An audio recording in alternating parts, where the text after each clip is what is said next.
ముందుగా మీడియా మిత్రులందరికీ good afternoon అండి.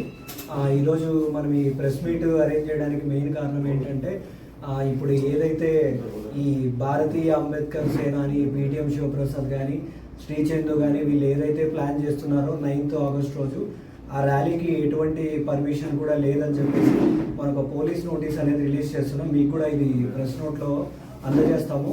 ఇది ఆల్రెడీ కూడా కేసు ఇన్వెస్టిగేషన్ అయిపోయి పేరెంట్స్తో కూడా మనం చెప్పించిన తర్వాత కూడా వివిధ సోషల్ మీడియా దానిలలో కానీ లేకపోతే వేరే విధంగా కానీ కొంచెం మిస్ఇన్ఫర్మేషన్ అనేది కంటిన్యూస్గా స్ప్రెడ్ చేస్తున్నారు. కేసు రిజాల్వ్ అయిపోయిన తర్వాత కూడా మళ్ళీ ఇట్లాంటిది చేయడము, ఆయనకున్న వెస్టెడ్ ఇంట్రెస్ట్ల కోసము అక్కడున్న గవర్నమెంట్ ల్యాండ్ని గ్రాప్ చేయడానికి కావచ్చు, ఇంకా ఇతర వాళ్ళకున్న ఏవైతే లోపల ఇంటెన్షన్స్ ఉన్నాయో దానికోసం ఇవన్నీ క్రియేట్ చేసి కంటిన్యూస్గా లా అండ్ ఆర్డర్ ప్రాబ్లమ్స్ అనేవి కూడా కంటిన్యూస్గా క్రియేట్ చేయడానికి ట్రై చేస్తున్నారు.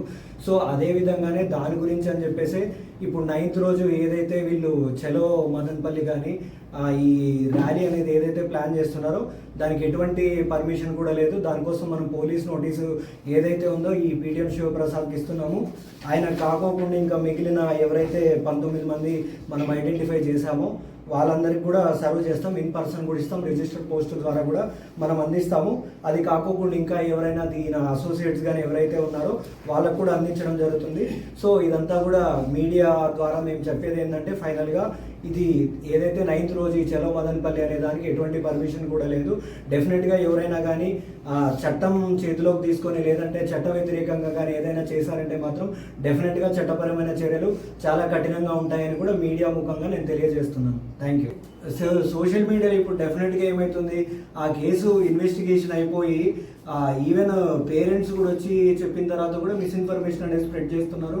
డెఫినెట్గా దానిపైన సైబర్ కేసులు కూడా సోషల్ మీడియా కేసులు కూడా పెట్టడం జరిగింది. డెఫినెట్గా ఇట్లాంటివి కూడా ఇంకా ఇట్లాంటివి ఏదైనా కానీ డెఫినెట్గా మిస్ఇన్ఫర్మేషన్ అనేది సోషల్ మీడియా ద్వారా స్ప్రెడ్ చేస్తే మాత్రం డెఫినెట్గా దానిపైన చట్టపరమైన చర్యలు ఉంటాయి, కేసులు కూడా ఉంటుంది, దానిపైన ఇన్వెస్టిగేషన్ కూడా ఉంటుంది. సైబర్ ఎవరైతే ఇప్పుడు ప్రెస్ మీట్లు పెట్టేసి మిస్ఇన్ఫర్మేషన్ స్ప్రెడ్ చేస్తున్నారో వాళ్ళపైన సోషల్ మీడియా కేసులు కూడా పెట్టడం జరిగిందండి.